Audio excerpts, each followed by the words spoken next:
I'm Frank Hammer, UAW member, worked at General Motors for 32 years, and I'm also a member of UAW in Warren, Michigan, and worked there for approximately 20 years, during which time I worked in production, I worked in skilled trades, and I was also the elected chairman and president of my local for about 12 years. And this economic collapse, 2008, has been devastating for the auto industry. What has been the response of the UAW to the economic collapse in 2008? Well, 2008, by that time I was retired. It caught Detroit in a peculiar situation, because the financial crash in Wall Street was really a lever that helped to precipitate a bankruptcy in the car industry with Chrysler and with General Motors. So that sales of vehicles went from about 17 million per year down to 10 million. And when you go that much of a loss, you are certainly going to be a company that's in crisis overnight. And so they capitalized on this event to say that, look, GM is totally unfit to be in business. We have to reform it. It's not 21st century enough for us. And we're going to use this bankruptcy in order to do that. There was an outside element that said, oh, bring it all down, because they really wanted to do away with the unionized auto industry altogether. That's what they wanted. And there were some cooler heads that prevailed and said, oh no, we should go ahead and restructure GM, and by the way, and Chrysler, and by the way, in the process, we will trim the feathers of the UAW. And that's in fact what was done. And the two-tier and the concessions that the union agreed to, what effect have they had? How were they brought in, and what effect have they had? Well, we should understand that two-tier preceded the bankruptcies. It didn't come as a result. The UAW already began to have agreements with two-tier as far back, I think, as 2005. And the instrument that when it went over into the big three, when it went into General Motors, the instrument that General Motors used against the UAW was, if you don't give us two-tier, we're going to farm out all this work to non-union plants, and then you're going to have the good graces and the good fortune to go out and try to organize those facilities, and you don't really want to do that, so why don't you, in fact, let us just have a two-tier wage structure in the plants? And they said, sure, boss, because they didn't figure they'd be able to go out and organize the parts suppliers. And for decades, plants have been moving to the South. What have been the experiences of the UAW in the South organizing? I mean, there have been some strikes, truck workers and others. Well, let me go a little bit more to the bankruptcy as a way of talking about that.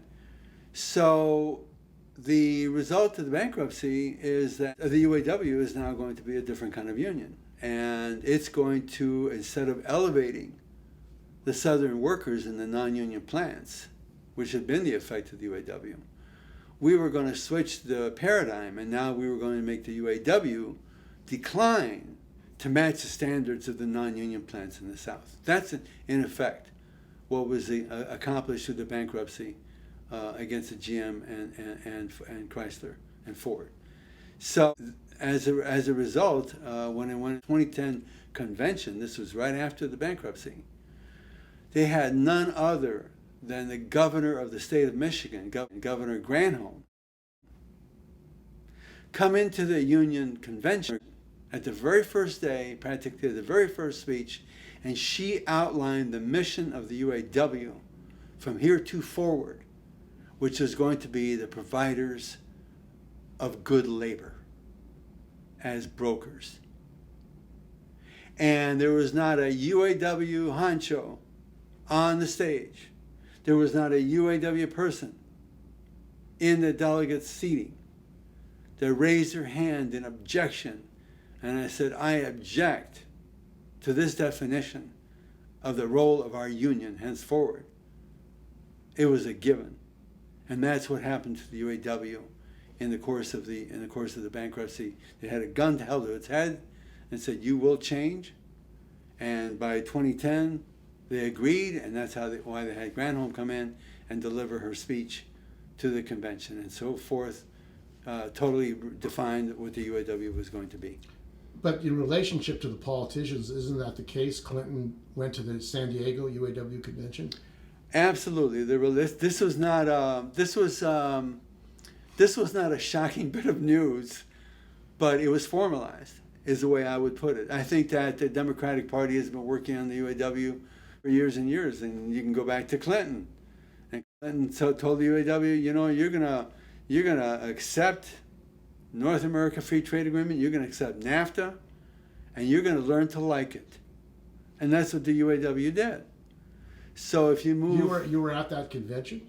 I was at that convention in San Diego. I was at the convention, and it just took my breath away to see what I had witnessed.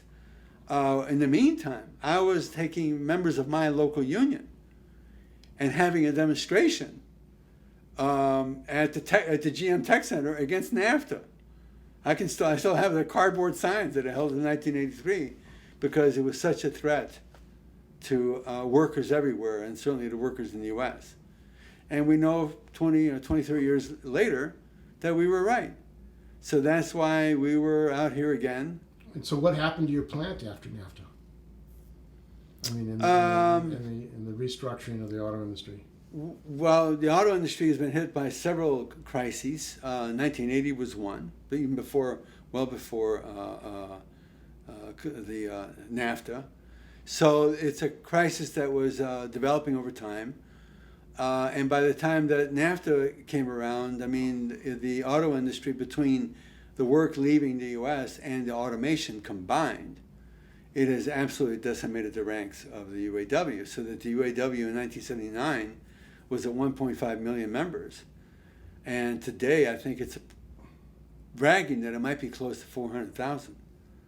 So the impact was momentous. And in regards to my plant, in the 80s and the early 90s, we had 3,200 members. When I left the plant, we had about 3,200 members.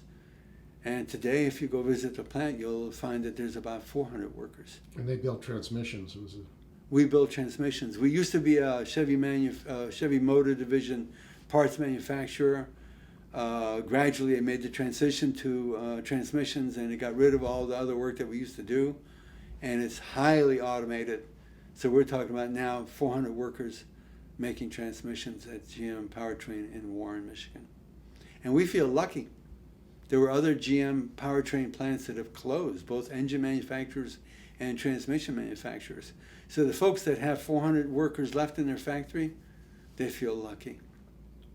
Now, the effect of the economic collapse in Michigan has also led to people losing their housing, water being shut off, yes. Mass attack on the black community. What effect has that had on the working class here in Detroit and Michigan? I think that one of the ways you could see the precursor of what was going to be was when they put up a statewide referendum on the affirmative action in state contracts, state hiring, et cetera, et cetera.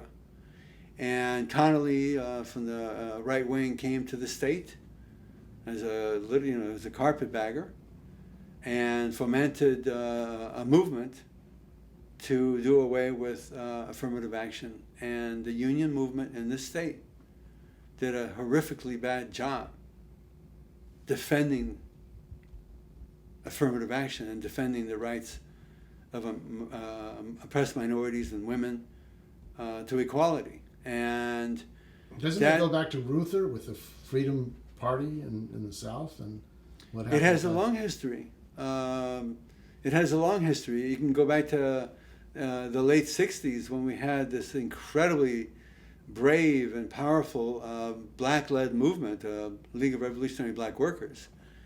And they transformed the UAW against its own will. The UAW was a top-down, white, patriarchal organization. And you had these hundreds of thousands of black auto workers who said, wait a minute, UAW, that sounds, you ain't white. It sounds like what it means. And the League of Revolutionary Black Workers organized in the plants militantly here in Detroit and shook the UAW to its foundations, shook the industry to its foundations. And there's a lot of black leaders, so-called, in UAW today that owe their livelihood and the level that they've reached in the UAW to the work of militant black workers. And that was a fight against what the UAW was, basically. It was a white, there was a white supremacy aspect to this, to my organization. Ruther tried to portray the UAW as progressive on the question of oppressed black people, joined with King in a march, offered $100,000 to the civil rights movement. But when it came to the right to vote in the South, the UAW and Ruther basically pulled the rug out from under the Mississippi Freedom Democratic Party that wanted to be seated at the convention, I think. And it was Ruther that pulled the rug out and said, well, you should be willing to have 2 black representatives out of 68 at the convention, and I have to credit them and with the folks like Fannie Lou Hamer and who said, no effing way, we're not going to accept that. So the UAW has had this storied role in regards to the question of fighting discrimination and really being progressive in advancing black liberation in the U.S. Now, a large number of auto factories have moved to the South. And also multinationals, Mercedes-Benz, Volkswagen, a lot of companies have built new plants in the South. Right. Yet the UAW said they were going to spend a lot of money organizing, but they've been largely unable to organize. And workers, in some cases, have said they've been betrayed. What's happened with Southern organizing and like the Mercedes-Benz workers, the truck workers who went out? And what's happening with the the ones that I am most familiar with had to do with the organizing drive that the UAW was engaging in Volkswagen in Chattanooga, Tennessee, where I did have some contact with people on the ground who were at Volkswagen. And what's clear, I mean, some of the conditions that existed at Volkswagen were, for example, health and safety issues. They had a horrible operation. There were a lot of workers getting injured. Rotating shifts. Workers were very pissed off about rotating shifts. Workers were pissed off about favoritism. So there was really a groundswell to try to get a union to help better fight Volkswagen management. And so the UAW seemed to do a pretty good job on the ground. We're signing up members, we're signing up people. But there were in some ways that their organizing drive was compromised. One of the ways it was compromised is that it had no insight into how the UAW was going to be dealt with as a political entity inside of Tennessee. And the Tennessee establishment saw that if the UAW would win at Volkswagen, even though it was offering to be a co-partners to W, that was of no concern to them. What was of concern to them is they would bring the Democratic Party politics with them, and that was a threat. And the UAW had no answer to these politicians. They had no way of mobilizing the workers to point out the hypocrisy of the Republicans in their opposition to the union. So they were disarmed. They were unprepared for that. And the other thing that I would think really compromised the UAW is that they had a secret agreement in advance with Volkswagen that they would not in any way raise the standards at Volkswagen. They had already agreed that we're not going to do more than X. And when workers learned of that, there's some that got dispirited and discouraged. It was a sweetheart deal. Is this new? It is not. So the UAW came close in spite of all that. Clearly workers want to be represented. But the tack that the UAW is taking now has to do with this co-determination, has to do with the Works Council, adopting a Works Council model from Germany and from Europe. and Volkswagen is all in favor of it, and why can't we do this? Is that business unionism? I think it's even worse. I think it really is a liquidation of the union as a union, and it becomes a workers' association that is engaging with management and bringing concerns to the table in the hopes that management will address them. But absolutely, works councils don't have strike authorization. It's unions that have that. So this whole TPP, why don't you talk about that and what has been happening in Michigan around Trans-Pacific Partnership after the lessons of NAFTA? Well, I have to say that the unions in the state of Michigan, and I think like across the country, had decided somewhere along the line that their campaign and their efforts around TPP would be to get people on the phone calling their representatives. And somehow, I don't know that where this model came from. I know that during the Egyptian uprising, if they had all relied on calling their representatives, I don't think that they would have shook Egypt the way they did by massing in a central square and being there for weeks and demonstrating about freedom and about their lives. And somehow, somewhere, we missed the cue that what we needed to be was out in the streets about something as significant as TPP, and as something that would be readily understood by workers when you explain to them, by the way, this is NAFTA on steroids. They get it. They understand that that's a threat. It's in their bones. They know what a betrayal NAFTA represented. But that was not done. The fact that Obama could attack his critics, including in the labor movement, including the likes of Elizabeth Warren, and get away with it, with no unions pointing out that when did the Republicans all of a sudden become friends of the working class, that they're allying themselves with Obama? Or wait a minute, maybe it was the other way around. Maybe Obama was allying himself with the ruling class against his own base, against the workers. So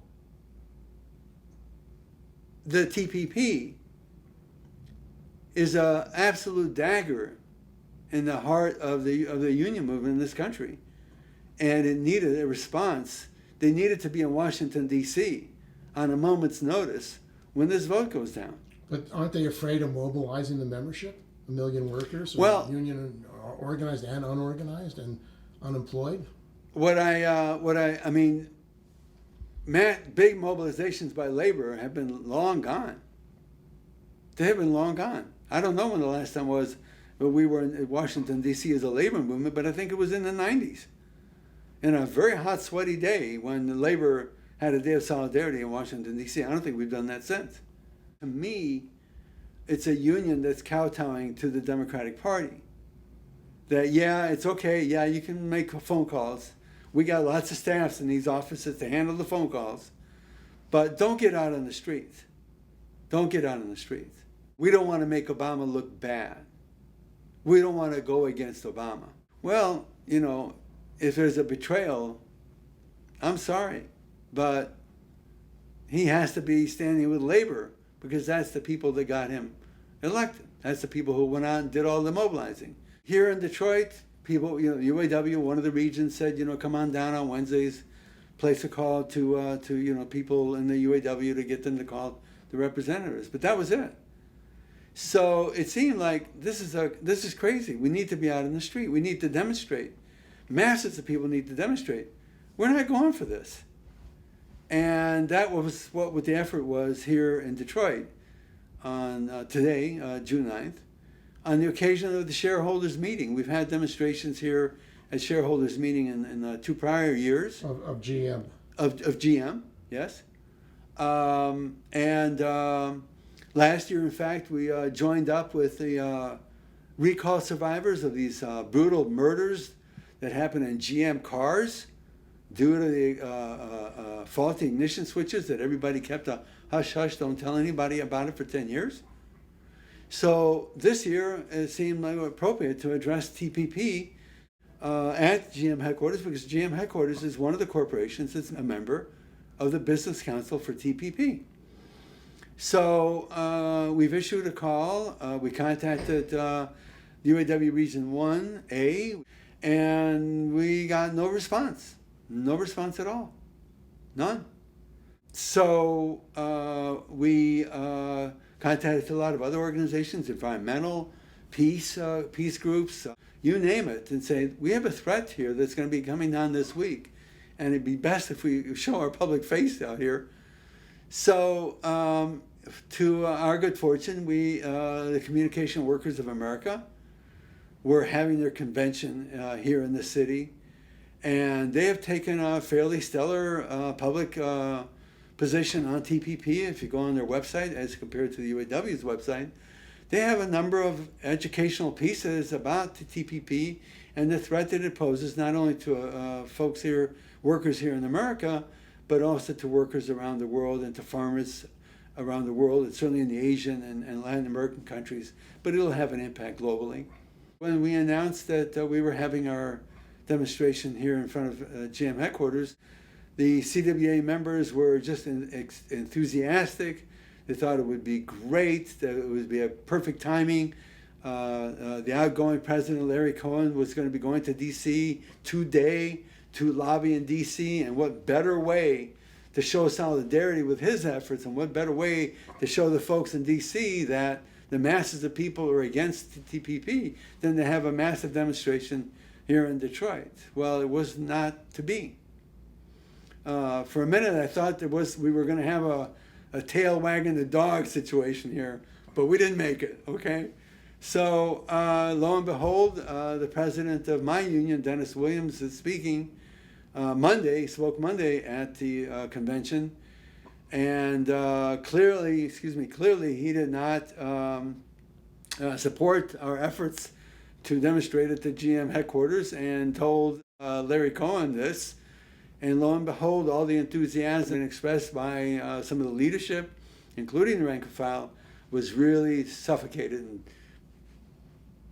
buried. But in spite of that, we had these wonderful CWA delegates who came out and joined us in front of the GM building, had our public presence to declare labor's opposition to the TPP and to the architects of that TPP, which includes the Republicans in the Congress, who in a great bipartisan manner got united behind the corporate Democrats and Obama to usher this thing through. We'll see what happens. But I'm very proud of the opposition that we expressed, and I'm proud of the opposition that's been expressed throughout the country to TPP. The tide is rising, but we're really confronted with a very onerous. Well, I mean, the same with NAFTA. There could have been a rally of 1 million people, union, unorganized, organized. A lot of people were affected by NAFTA. But the union refused to have any mass mobilization against NAFTA. The estimation is that as a consequence, we lost anywhere upward to 1 million jobs, industrial jobs. 1 million farmers, small farmers in Mexico, lost their livelihood because the NAFTA allowed corn to be exported into Mexico, subsidized corn that underpriced the Mexican corn. And lo and behold, what do we have at our borders but a lot of Mexicans who have been denied their livelihood in their country, saying, well, maybe we have a better chance in the United States. And what do? We build a wall, and we have Homeland Security at the border. Now, the other thing is that General Motors has plants in Colombia and other parts of the world, and you've been involved in the conditions of the Colombian GM workers. Why don't you talk about what's going on in Colombia with the GM workers and your effort to build solidarity with them? August 1st will mark the 4th anniversary of a valiant group of workers who erected a tent encampment in front of the U.S. Embassy in Bogota in Colombia for the purpose of winning justice from General Motors. And what preceded this was hundreds of workers at the GM assembly plant in Bogota firing or otherwise dismissing workers who were injured in their factory due to the rotten working conditions in the plant, and getting away with not only firing them, but distorting or changing their medical records so that when they went to achieve some kind of workers' compensation for the injuries that they suffered, they were unable to attain them because of GM's illegal access to medical records and changing those medical records to make it look like occupational injury. It was personal. So was this criminal? This was in direct violation of Colombian law. And we have every bit of evidence except the actual witnessing of the changing of money from the GM to Colombia officials, but every indication that it was very easy to bribe officials in the labor ministry in Colombia to look the other way and to allow this to happen. This being in the context of the implementation of something called the Labor Action Plan, which was put in place in order to get a positive vote on the Colombia Free Trade Agreement by none other than President Obama. So we have a labor action plan that's supposed to be fixing the horrible labor circumstances in Colombia for labor organizers and for working class people in general. And this was taking place in the middle of this, while the U.S. government owned a significant part of GM. All of that was allowed to happen. So these workers took recourse to go to the U.S. Embassy and to fight to win their jobs back, or to win employment at General Motors, which would be the legal right, or to win compensation as we would here in the U.S. So their union was Centami, but they formed an association called a Sotraco, which was an association of injured and fired workers from GM Comotores. They initially formed in '68 when they formed the encampment, and they took on the fight.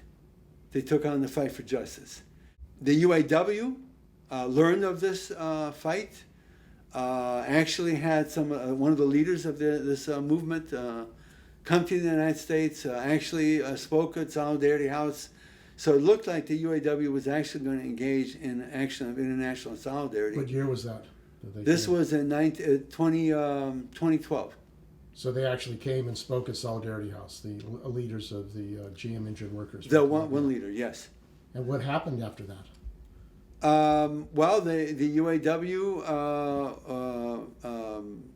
at that time, they had stock in the company, didn't they? They were actually... We are now, yes, part of UAW's, the VIVA Trust is partly invested in stock in General Motors, as by design. So by that fall, the workers had initiated a hunger strike. It was a very dramatic hunger strike, which included the sewing of their lips shut. And 22 days into this hunger strike, the GM and company, the corporation, and the UAW responded by sending people down. There was a swarm of GM suits and a few UAW reps that went down to fix this situation on the 22nd day of this hunger strike after a year encampment in the tents. And GM set up a mediation, I think it was for theater purposes, gave them a final offer and said, you take 18 months back pay and be done with this, or we walk away. And the worker said, excuse us, but 8 months pay is not going to deal with our surgeries that we need, back surgeries, shoulder surgeries, carpal tunnel. Those are the kind of injuries sustained after 6 to 8 years of work at the GM plant. And they said, that's not acceptable. Let's talk some more. And before you knew it, General Motors was out the door. The mediators went back home. The UAW went back home. And forever since then, the UAW basically turned its back on those workers because they did not accept the offer that GM had made. So the UAW officials here in Detroit abandoned these. They've absolutely abandoned that struggle. They expected that they counseled General Motors about what they should offer. General Motors made that offer. The workers said no, and GM said, well, if the UAW reps said, if you're not going to accept that, then we're done with you. In so many words. And the UAW has been silent about it. The UAW has been silent about it. The UAW has refused to publish anything in Solidarity magazine about this struggle which involves a company where the UAW is organized, obviously General Motors. There is not a hint of it in the solidarity. It has actively discouraged efforts to raise money from the rank and file to help sustain this tent encampment. In 2013, organizers and activists without UAW support raised $10,000 from gate collections, from local union meetings, without any support from the UAW. And the UAW has said to other unions, they sent message to the Canadians. We contacted the Canadian union, the auto workers, and said, can you help us? And the Canadians responded and said, no, we can't. Your leadership, the UAW leadership, is saying that the workers are asking for too much. We went to Industrial, which is the federation of all the metalworking unions globally. And they basically told us they could not do anything so long as the UAW did not give them a green light. We went to Justice for Colombia, which is a British trade union group in solidarity and support with Colombia.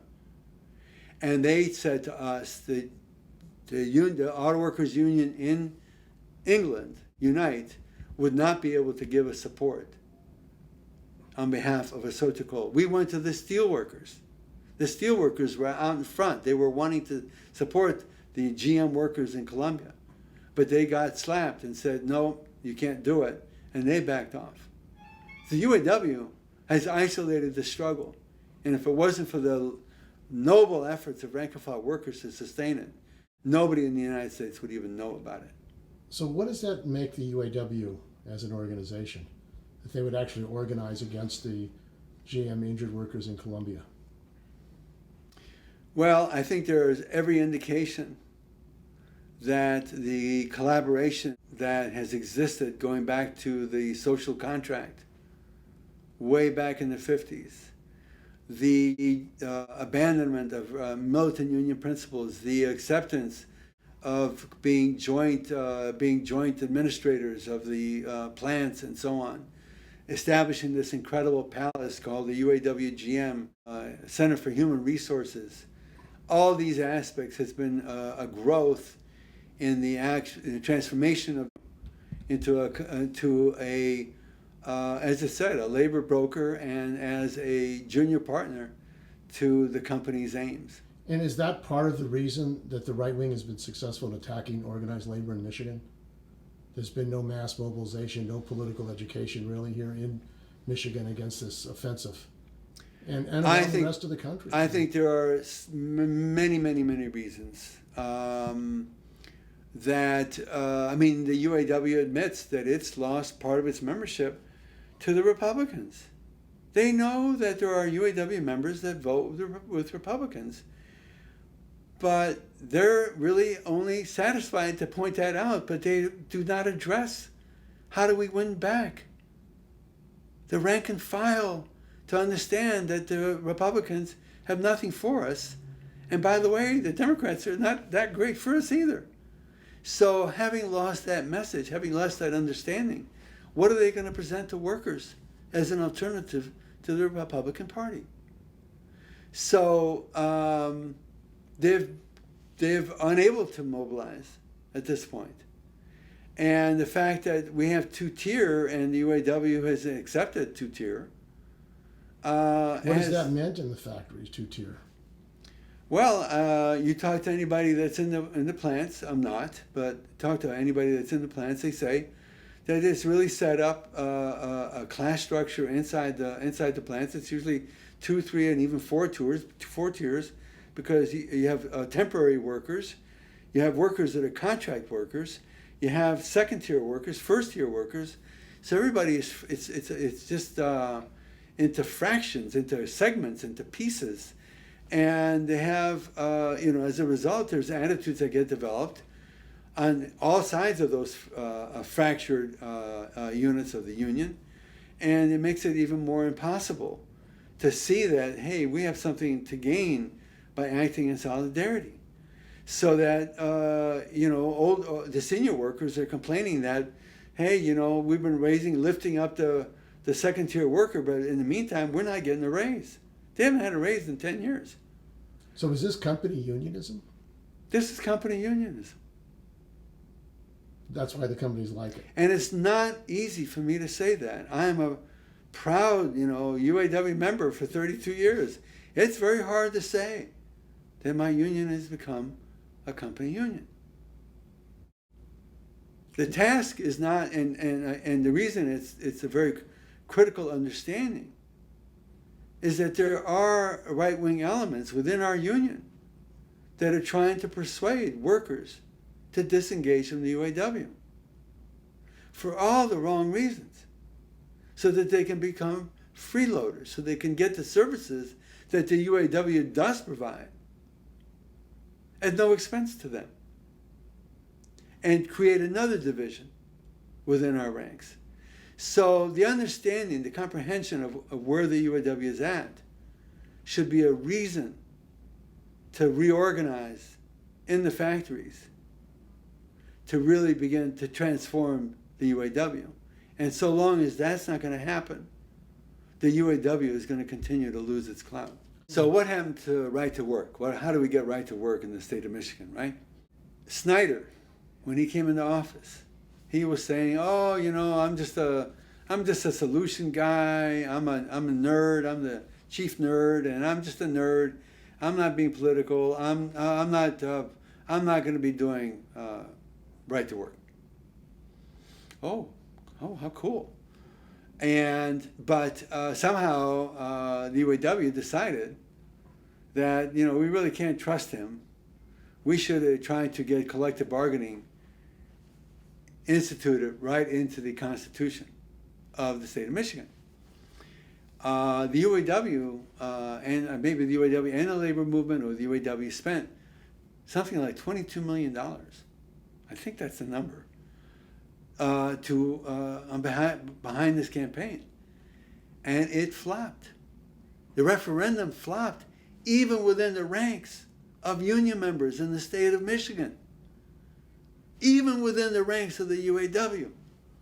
And the right wing saw that. Snyder saw that and said, "Oh my God, if we don't go for this apple now, we're fools.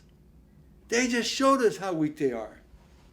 And boom, before you knew it, right to work was in the legislation. They got it passed. They got it done. They got it done in the lame duck session. Kaboom, it was done. And for anybody to be surprised, let alone Bob King, about the turn of events, shows a level of incompetence that union members should really ask about. Where is the competent leadership? How in the world, of all states in the country, that is so embedded with unionism, that could be turned into a Mississippi right-to-work state overnight? And is Williams any different? Where does Williams come from? Who is he? Williams has actually been quoted as saying that right to work is not a big deal. It's not a big deal. He came out of not in Detroit. He came out of the Chicago area. He came out of Ag. He's a former Marine. And one of the two things that happened shortly after he became president is that the UAW stopped lending support to the campaign by UAW members to go down to Fort Benning to close down the School of the Americas, which is responsible for 60,000 murders and human rights violations in Latin America for the last 60 years. They're involved in murdering trade unions. And murdering trade unionists, including in Colombia. And that's where we train them. So the UAW has now stopped support of this effort, which has been a rank and file effort. It had been supported by Bob King to some extent. And the next thing we know is the UAW had a couple of organizers in Mexico helping Mexican independent unions organize. When Williams came into office, those were yanked. So I think what's happening, there's a shift in the UAW in order to make do what they think they need to do to appeal to Southern workers. They have to accept a Southern kind of worker, a Southern kind of mentality, And they have to give up on any progressive notions in order to win Southern workers, which I think is going to be a failing strategy. But I think that's where the union is headed under Dennis Williams. Okay, so you don't really believe, he said that they're going to work to get rid of two-tier. You don't believe that that's... He has the expressions that he's used can be interpreted in different ways. The latest one that appeared that came up at the bargaining convention in April, I believe, March, April, and that came out in Solidarity magazine, is that we're talking about bridging the gap. Well, what is bridging the gap? And the way in his remarks, he talked about bridging the gap between the working class and the 1%. What's that about? Bridging the gap. But I think the way it's going to be popularly understood is that we're going to bridge the gap between second tier and first tier by giving second tier workers some kind of a ladder over a 5 or 10 year period to get to first tier. And that'll be bridging the gap. Not elimination of the gap, but bridging the gap. And this is all they have to offer. I know that while workers have been talking about eliminating two-tier, that, for example, at Black Lake, which is the educational facility for the UAW, where retirees go to, get more up to date on the union policies and on, that the leader of one of these workshops was asking the retirees, how do we convince the second tier workers that they're going to stay at second tier for another 10 years? That's what one of the leaders of the workshop, on behalf of the UAW, was telling retirees who came up to the educational center of the UAW. So the UAW, I don't think, has any plans to eliminate two-tier, and that's because General Motors has no intention of eliminating two tiers. It works very well for them. And there's been the experience of NUMSA in South Africa, which has gone in a different direction. What do you think about those developments? Well, I was able to meet with NUMSA and actually attend a NUMSA conference in Johannesburg a few years ago. And the flavor, the sense that you have when you're really around union members who understand themselves as we're union, we're all union, and we're going to fight for our union. Is that a class consciousness? They have a class consciousness. I mean, they are openly espoused that they are Marxists, that they are building a union that belongs to the whole entire working class. It's not just an instrument of auto workers, of metal workers. It's an instrument for the entire working class. So their programmatic direction is based on what they understand is best for the entire class and not just their members. And of course, they educate their members in that mission so that members will support it. And they do it enthusiastically. But we've lost our way. We think that we're out to rescue and bring more of our workers back into the middle class. What kind of an understanding of the world is it that we're talking about? We have to bring some of our members back in the middle class. We don't know that, in fact, part of what capitalism does is destroy the middle class. And the sooner we understand that we're not middle class, we're a part of the working class, the better off we're going to be. So you weren't surprised about what happened this week in front of the General Motors headquarters? I was not surprised because the UAW has not been mobilizing, and they certainly was not going to allow the CWA to do the mobilizing in the city right here in the headquarters of Detroit. So they were going to damp it down regardless. I was, I have to say, pleasantly surprised by the wonderful reception that I got meeting with CWA delegates.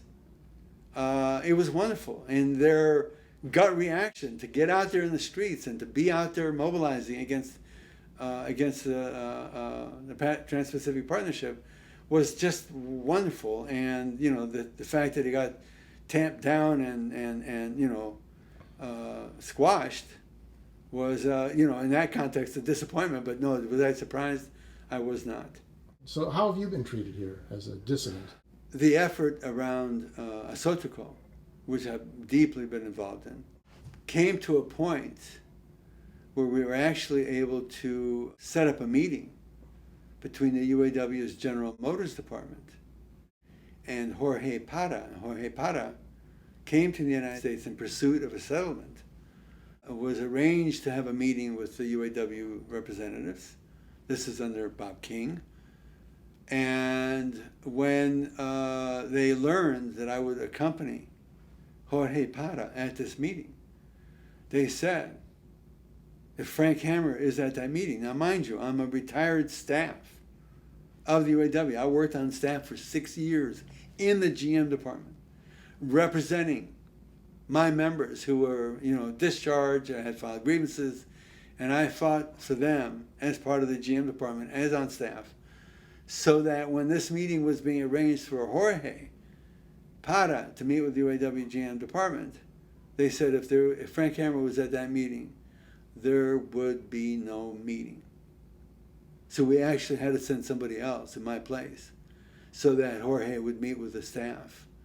And the staff, as far as I can tell, took the PowerPoint presentation that we organized for their benefit and took it and wiped their ass with it because nothing was heard after that meeting.